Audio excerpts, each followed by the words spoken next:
Hey everyone, welcome back to the channel. Today we're catching up on Abigail Simon, once a tutor convicted for a serious crime involving a student. A lot has changed. So, where is Abigail Simon now? Let's break it all down.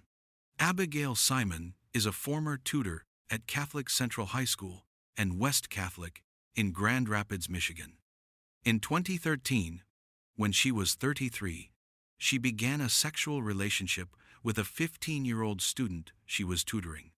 She was convicted in 2014 on 3 counts of first-degree criminal sexual conduct and 1 count of accosting a minor for immoral purposes. She was sentenced in 2015 to between 8 to 25 years in prison. Along with prison time, she was ordered to comply with Michigan's Sex Offenders Registration Act.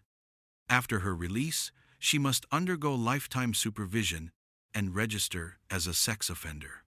Her case also involved appeals. For example, a federal appellate court opinion affirmed many aspects of her conviction and rejected her arguments about jury instructions. Where is Abigail Simon now? As of the most recent reports, Abigail Simon has been released from prison.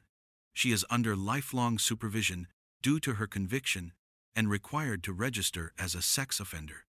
Her current public presence is very limited. There are mentions of her in local news in terms of her release and legal status, but no confirmed details about her personal or professional life since release.